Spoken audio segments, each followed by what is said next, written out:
Didn't create any baby monster sounds this time around. Good, awesome. Hopefully I got my headphones in. Hopefully that comes through okay. Yeah, I can hear it perfect. So it is looking like we're live on YouTube and Facebook. I'm just going to give this a couple of seconds and see if it actually is.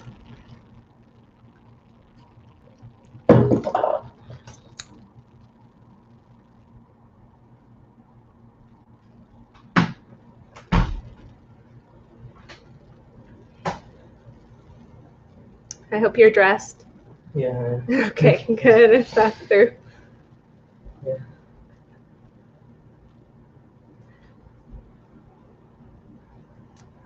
And as you guys are hopping on, because I already see a couple of people that are starting to tune in with us, please start giving me a quick thumbs up or comment so that I can know you can see us and hear us fine.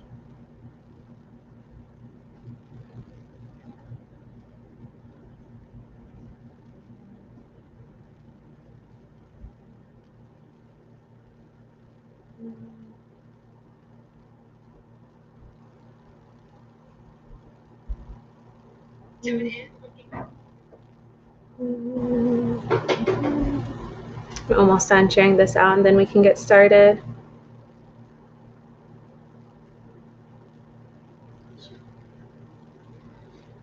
What do you need, honey?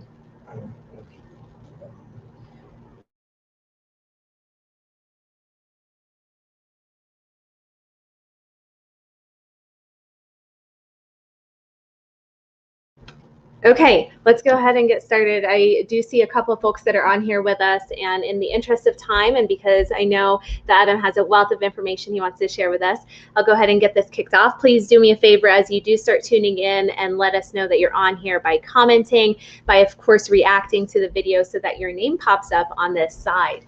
I'll get us kicked off. It is Thursday, but is it Thursday? It's Thursday. It feels like it's Monday, if that gives you any sense of how everyone's life feels right now.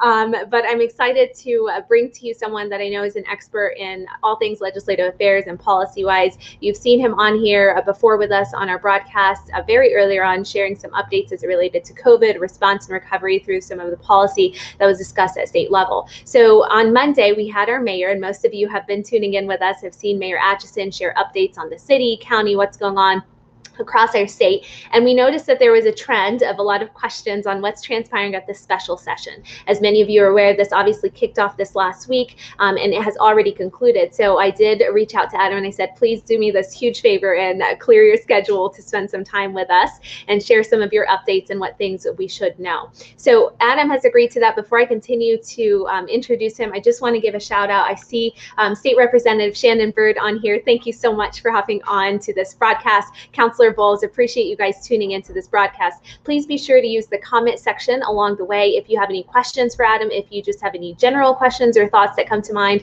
We also like comments. We love compliments. I always say they're like water. We can't have enough of them. And we just like to be as engaging as possible along the way. Now, Adam Berg is with Adams County. He is in their legislative affairs department and oversees a wealth of different policies and efforts that not only the county has an interest in, but of course, all members of our community. And so today he is going to provide us with a nice overview on special session, what transpired, some things that kind of stood out, and then he'll be taking some questions along the way. We're going to do different segments, and I know he'll pause and break, and then we'll take up any questions that might be there and continue through. But that's the general flow through of how this video will run. If you are new to the page, please be sure that you hit the like button, hit the follow so you can get those timely alerts when we do go live. If you are a returning viewer, we ask that you share this out with your network so people can be just as informed as you are about the resources, information, and tools that are out there and available during such an odd time for all of us. With that, Adam, I'll have you take it away, and I'll actually mute myself so it's much easier. Great, yeah, thank you, Juliet. Hopefully my audio is coming through okay. Glad to see Representative Bird joining us. I'm sure, thank you for your work, Representative. I know this last week was a lot of work in a very short period of time. So really, we're going to talk kind of in 4 segments today. The first being why did we need a special session? How did it sort of come about?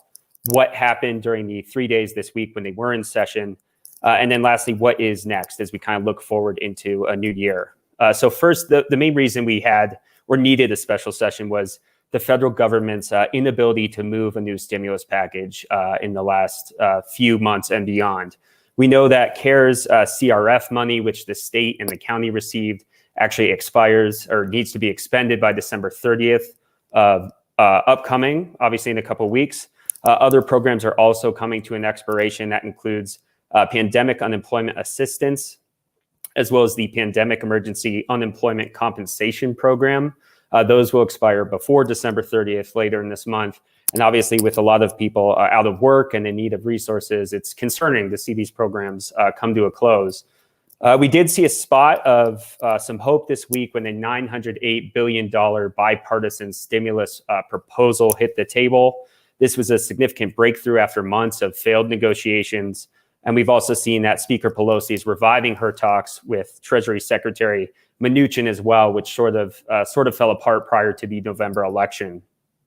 There was some cold water thrown on this excitement when we saw Majority Leader McConnell come out Tuesday. He said he's actually going to be introducing and reviving an alternative proposal, which he brought forward earlier in the year, that he suggested the president would sign should it get to his desk before January, though we don't think Democrats are likely to support that proposal.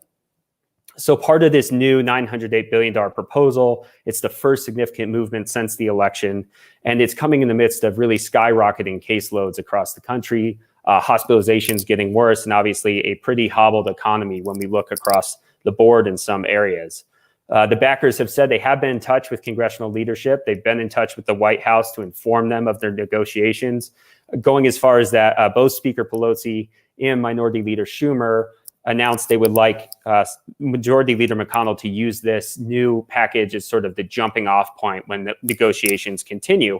And this matters because the framework being put forward is a smaller package and vastly different than what Pelosi put forward earlier, that $3 trillion HEROES Act bill. This is a much smaller, more limited package, showing that there does seem to be signs of life that compromise could happen, knowing that people really could use some kind of financial boost given everything going on. So we don't have full bill text yet of what this looks like, but we do have an outline. Some key things of interest are about $160 billion for state and local government direct funding. There's a $288 billion set aside for the Paycheck Protection Program, EIDL loans, and restaurant specific. And then lastly, something that caught my eye is there is a plan in it that provides short-term federal protection for coronavirus-related lawsuits. As you recall, this was sort of a sticking point for Mitch McConnell and Senate Republicans, something they would like to see included in a bill. And that was added into this proposal as it exists. So will this move forward? We're not quite sure yet. We should see some more things unfold in the next couple of weeks. And with that, before I jump into special session, happy to see if there's any questions. I think either we're doing so well or we've already lost them with all with all of this chatter. No, I think we're doing fine. I don't see any questions along the way, so I'll just kind of have you keep going, Adam, if that's okay. Perfect. Yeah, happy to. So this really brings us to how the special session came to be.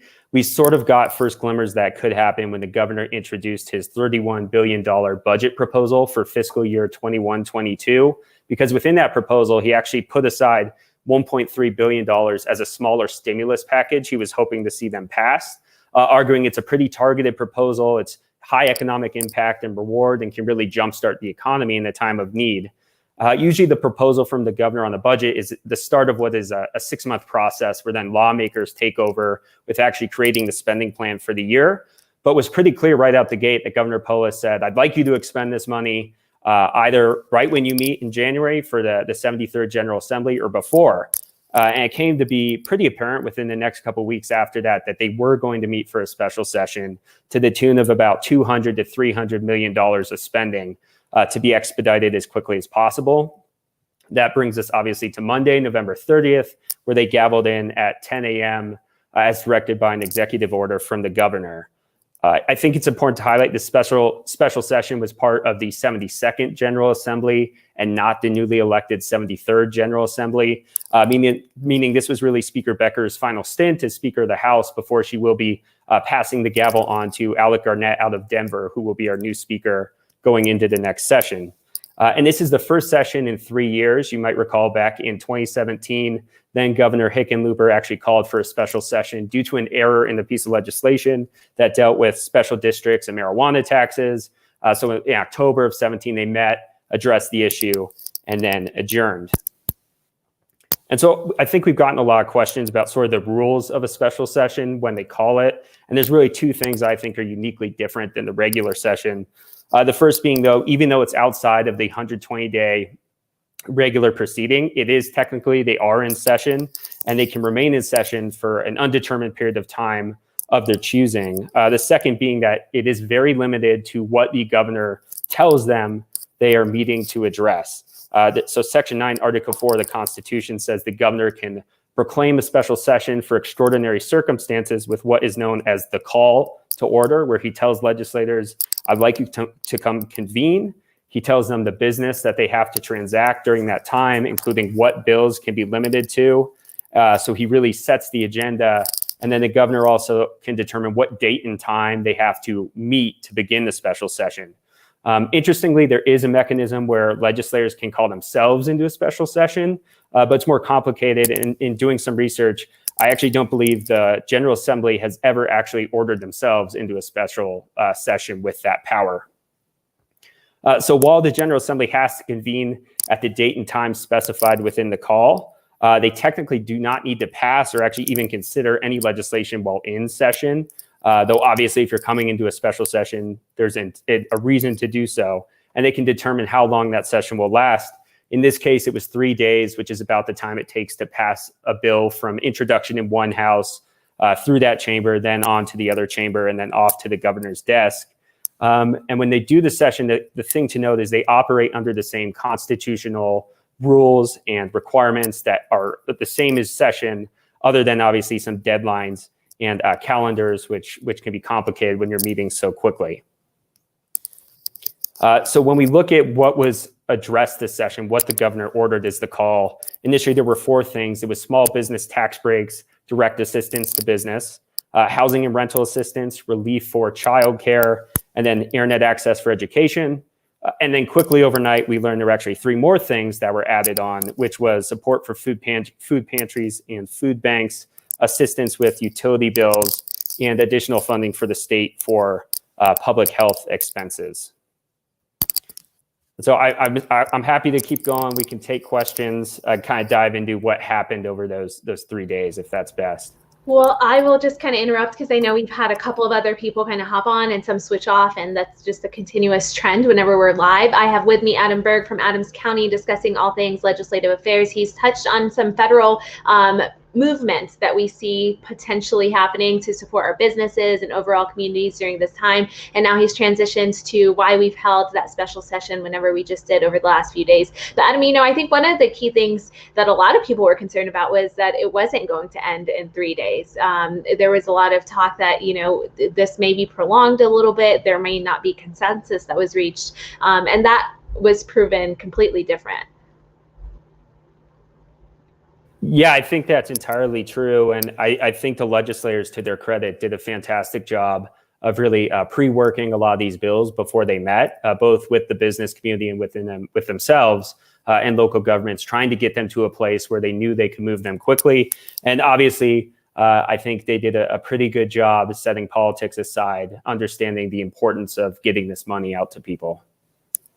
And I can't thank them enough for doing that. Especially right now, I feel like that has kind of been the biggest hindrance to some of the resources that we've needed to get out there. So very much appreciate that at the state level. I don't see any additional comments or questions. If those of you that are starting to hop on and tuning in, if you have any questions on anything that Adam goes into, or just broadly speaking, please be sure to leverage the comment section of this broadcast to do so.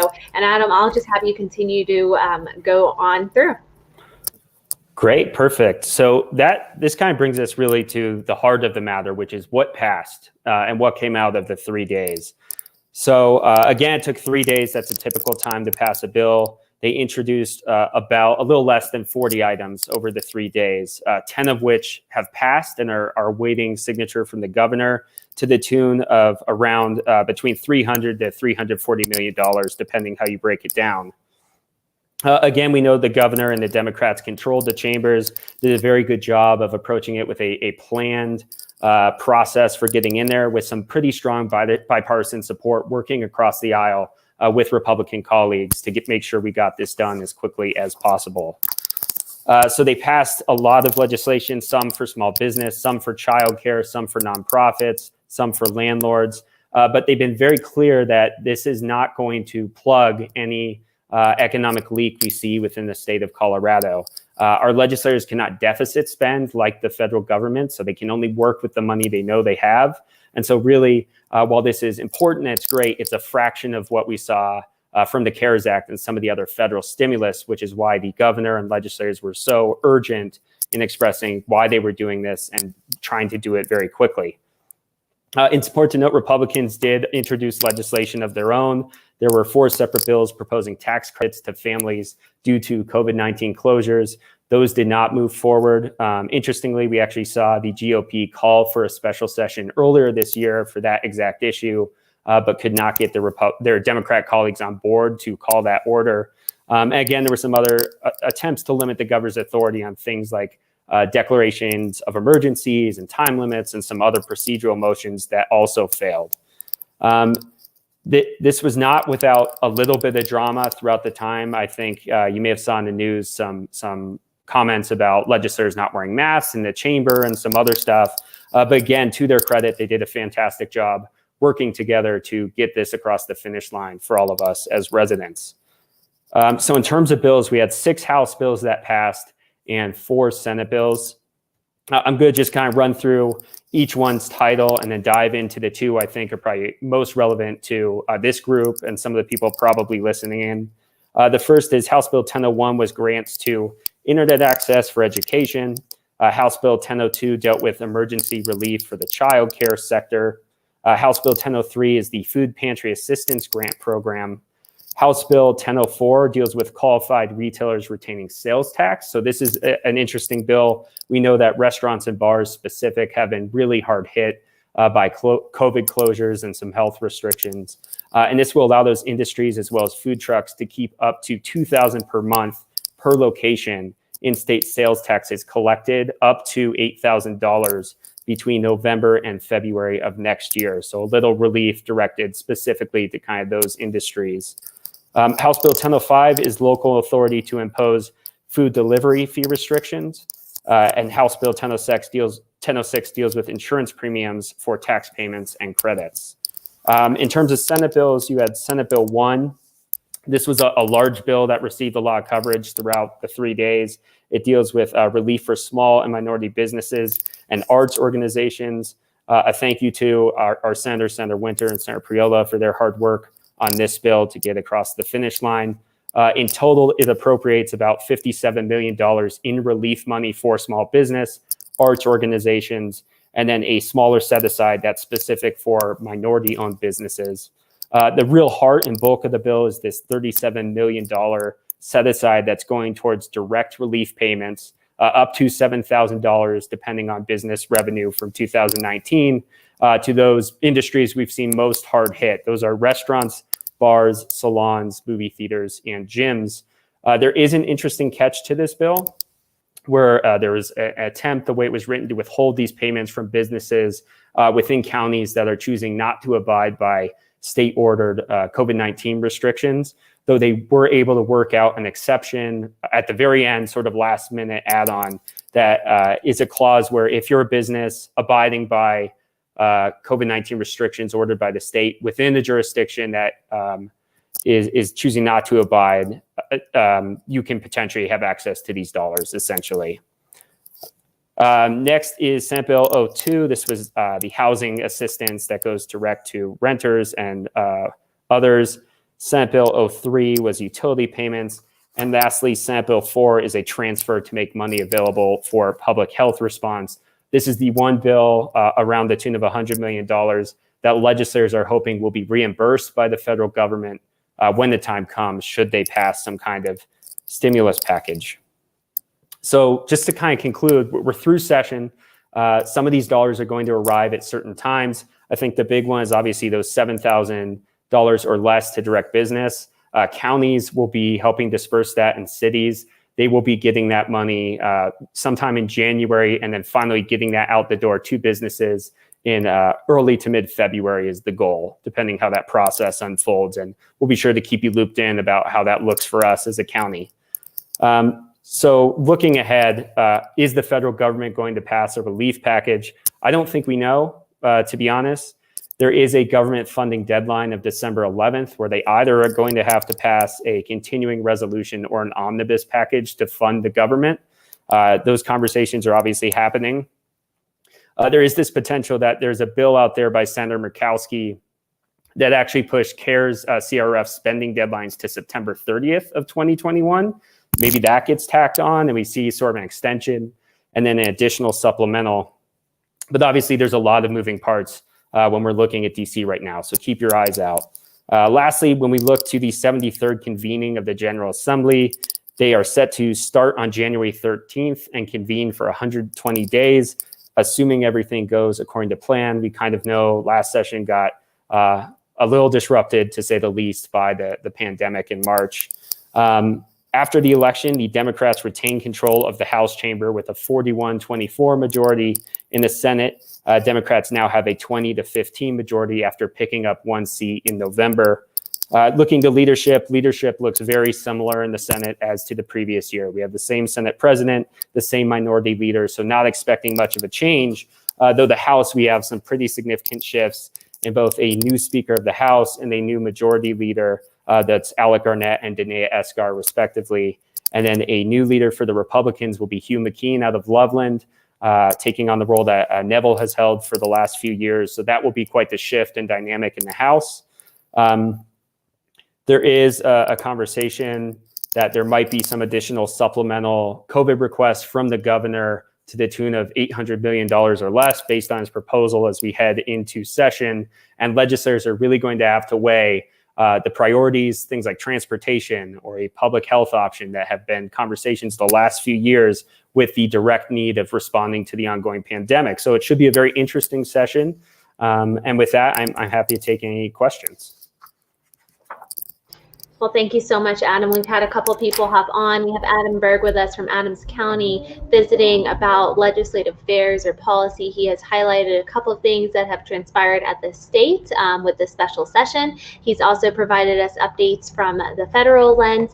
And what I loved the most, which was this last part, was kind of what is next after election. So he actually went in a little bit more detail on the changes that have taken place from positions that are now held to leadership roles that have shifted and what those look like. I have tried my best to capture a lot of what he shared into the comment section of this broadcast. I know it is not all, so please make sure that you watch it after we're done. Rewind, rewatch, and tune into what Adam is sharing more than what I am typing, because sometimes I do not catch it all. Now, I don't know if you know Dale, Adam, Dale Harris. If you don't know Dale, then I prefaced the comment section and I said you can ask us any comments or questions. I really did. I said any. So we did get any. And Dale has asked, no Christmas lights. So I'm assuming he is going based off the tree that's behind you. He is, yeah. Unfortunately, we do have a tree. It's over here. I don't want to turn the camera around to screw up all the lights, but we do have a tree, just not on our fake palm tree over here. So Adam is still trying to be as festive as possible, even with everything that's going on, but you are very observant, Dale. So as you guys are tuning in and you may have questions, let us know what those questions are. You know me, Adam, and I like to dissect things a little bit further than what you've provided. We're always restricting ourselves to this smaller bite-sized type of broadcast, which generally is good for capturing everyone's attention. But if we can go into a little bit more detail, I think it always is a little bit more impactful and people can gain a better understanding of what's transpiring. So I do see a question that's come through from Councilor Bowles, and I'm going to pull that up on the screen. While it's up on the screen, I'll go ahead and actually give you a second to see that while I'll read it to you as well. And then we'll have you answer this question before we transition to any future ones that we might have along the way, Adam. So Councilor Bowles is asking if there are any changes to the membership of the Joint Budget Committee for the upcoming legislative session. Yes, so the short answer, and I'm happy I can share a document with Juliet as well and some of my notes from today's presentation. So there were several changes. There is a new JBC member who came on who is taking Senator Zenzinger's place. In addition, we now, our state senator, Dominic Moreno, will be back to being the Joint Budget Committee chair this year, which is obviously very good for our county and our region. Yeah, absolutely. I mean, Senator Moreno touches parts of Westminster and, of course, ADCO. So it's always nice when we have champions of our own on there as well. So thank you for that question, Councilor Holes. So Adam, there was one of the comments that we made, and we went over, here's numbers of bills that passed on the House side. Then we transitioned to what transpired on the Senate side.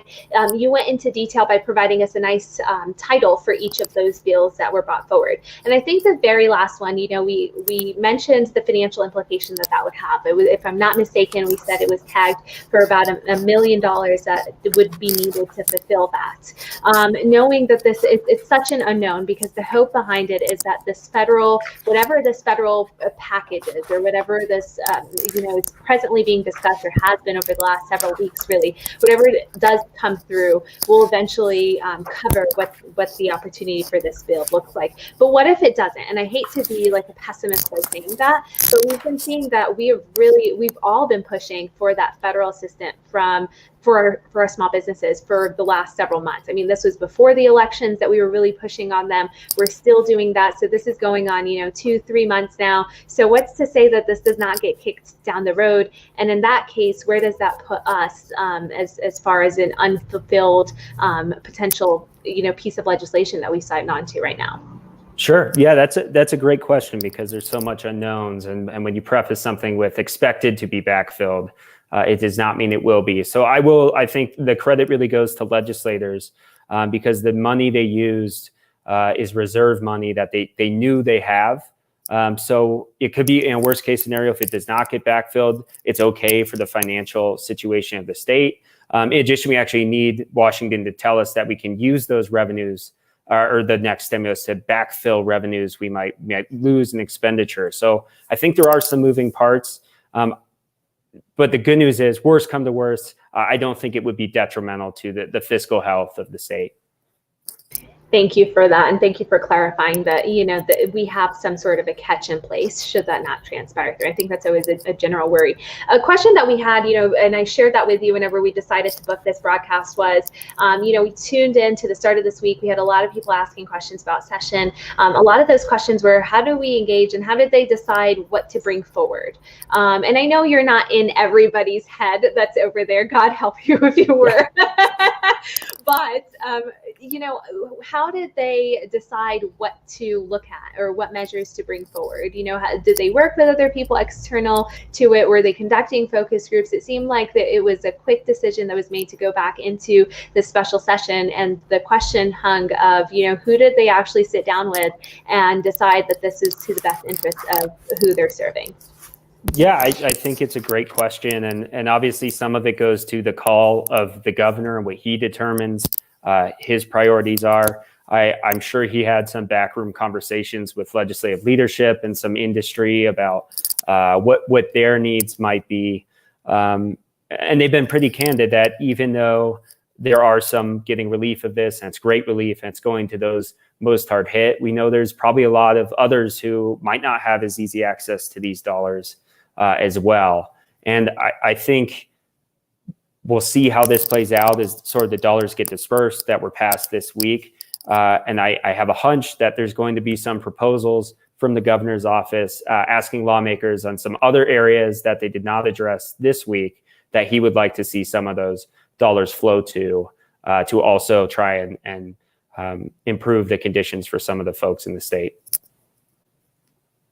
Thank you for that. I know, several folks are very much being mindful, and sometimes it's in our best interest to think of, how do we support everybody? But then, the person that isn't contacted or doesn't hear, doesn't see things, always wonders, are we actually connecting as best as we can? And so, thank you for answering that. It is a difficult question to do so. You shared also about reconvening, and the state legislature will likely pick back up, obviously in January, and that it is set to run its course unless something else, happens in the unforeseen foreseeable. And I know that everybody knows what that means because at the start of this year, that's exactly what transpired. Do you know if the intent is to go back into full swing? Are people going to be allowed back into the building, or are they allowing for testifying in person? Is it still going to be that virtual experience, and likely will continue to be that way until things change? Sure. So to the best of my understanding, they are planning to convene on the 13th. There was some conversation of do they gavel in and gavel out if we really see things get increasingly worse, which I've not heard that they do not plan to convene on the 13th. They will continue with remote testimony. There is some concern, I think, from lobbyists and advocates of their access to the building and legislators. And, back in normal times, lobbyists would pass cards through the chamber to members, and none of that is happening. So I think engagement will look different than it historically does. I think they will allow access from public into the building, assuming things are okay to do so and everyone feels comfortable with it. But I do think it will be a very moving and shifting session as things potentially get worse, and then obviously hopefully get better if we do get a vaccine that's efficient in the state. Sure. And so to that end, our special session has concluded, but our, federal delegates are still working on different things. And I know we went into a little bit of detail earlier on and what that looks like. What, from the lens of the county, if you wanted to share, what are some priorities that our county is trying to really emphasize to our delegates that are out there at the federal level? I know that we've worked with, and we started the week by sharing, we've worked with at least Jeff Cohen sending out a unified message. Here's what needs to be done to our congressional delegates and over 30 counties, our mayors, of course, in our chambers. What can you share with me from the ADCO side? Have we simultaneously done maybe, or have pushed to make sure that those are the pressing priorities federally? Sure. Yeah. So truth be told, all credit to our commissioners who have been nothing but champions for the community since long before COVID, but really taken on a new burden within the pandemic. As you know, we created these 7 response and recovery teams as a response to COVID, which are championed by our board members. We're in pretty frequent communication with the congressional delegation. I think the biggest ask now is both an extension of the CARES Act expenditure deadline past December, as well as an additional stimulus package, including more direct funding to local governments, to the state, that we can really help disperse to the community. I think other priorities, housing, obviously, we're very concerned about our residents, food banks and people having access to food. Unemployment, obviously, is a major concern, and ensuring our workforce centers have the capacity to help people find either new jobs or transition into a new career. And obviously small business, including not just restaurants, but we know there's a lot of other mom and pop community-based stores that are really struggling financially to stay open. And we're hoping we can get more funds to help them survive and hopefully thrive after all this is said and done. Thank you so much for that. I agree. It's some of those are the key priorities that we're all pushing on. I think it makes a big difference. And thank you for giving a shout out to our commissioners. I do think that they have, especially during this time, they really have put forward a lot of the resources that our community needs, from the food insecurity to the child care component, of course, to our businesses, even through the grants that we've been able to conduct with Adams County. We have been very blessed to have the county's involvement and engagement to this extent with COVID. I see Parker Brown on here with us. Thank you for hopping on, Parker. And several others are also coming onto the broadcast. We have Adam Berg here with us. He is with Adams County, and he's also touched on a number of items through the legislative, a special session that's taking place federal, of course, given a highlight into kind of Adams County and what some people are should be aware of that they're doing and their focus is. What have I left off, Adam? Is there anything that I should have gone in detail on with you that I think people should be aware of? And while you're thinking to answer that question, I do want to give a plug in because CDPHE just released a new certification rubric that they have. It's basically a framework. It's called the 5-Star State Framework to see if businesses qualify and can receive this new certification type of being able to respond to COVID and the needs. That is a draft that's available on a Google Doc that I've just dropped into the comment section of this broadcast.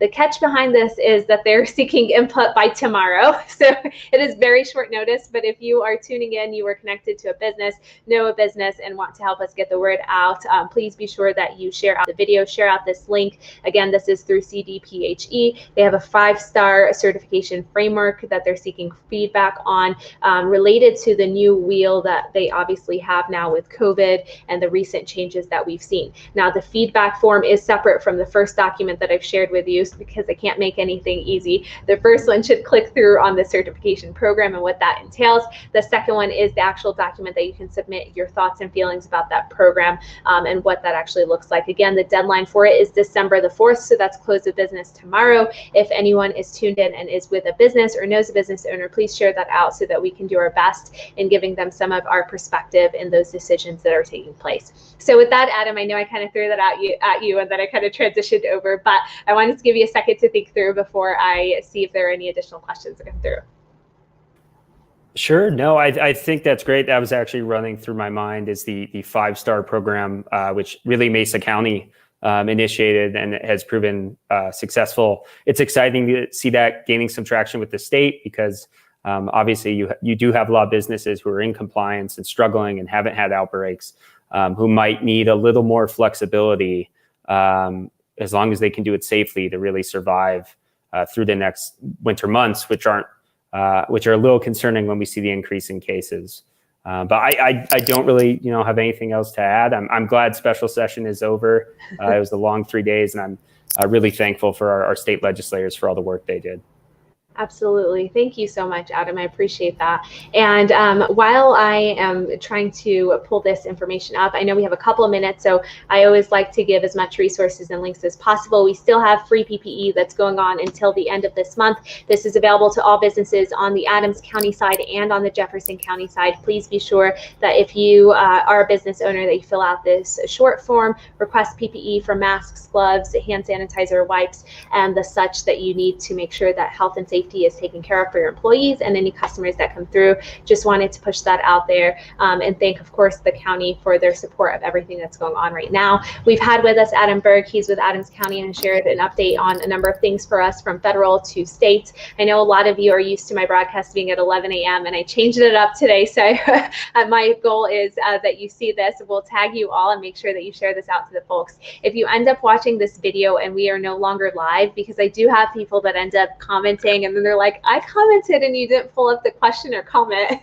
I am not ignoring you. You likely are watching it when we are no longer live. So please be sure that you give us the hashtag replay so I know that you tuned into the broadcast and that you found some of this content to be valuable. If you had questions that we did not get a chance to ask Adam, please be sure to comment it onto this video or DM it if you're feeling a little bit private on that side. We'll get that question to Adam so we can come back to you with some sort of response or update. I do see Councilor DeMott who quickly typed in, thank you for the update, Adam. So he was also tuning into the broadcast. Appreciate you guys for staying on top of things. I know this is one of the most difficult times for us all. We're all trying to look forward to the new year, but we need to make sure that we are structurally ready for anything that we could potentially experience. So let's all stay in touch and stay in contact information, share as much as possible, utilize some of the resources. Our county has so many amazing ones on the Adams County webpage. Of course, on our Westminster Chamber page, we are also seeing to the ADCO sites that we think are very valuable for you as well. So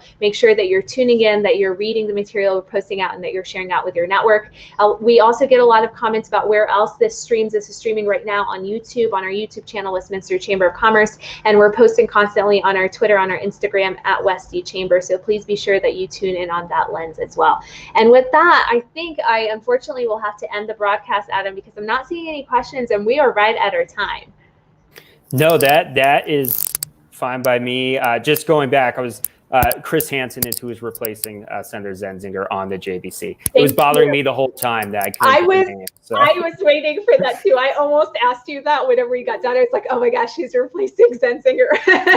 yeah. So that is Senator Hansen out of Denver. Okay, perfect. And we've put in a lot of those updates for leadership changes, JVC, to answer the question for Councilor Vols and several others into the comment section of this broadcast. Thank you to our state legislatures that met over the last few days to conduct business in response, of course, to our to COVID and what's going on and what's transpiring. Thank you to Adam and everyone that's kind of on the front lines of this to make sure things are getting done, that they're pressuring and making sure our community is first and foremost getting taken care of. I truly appreciate that.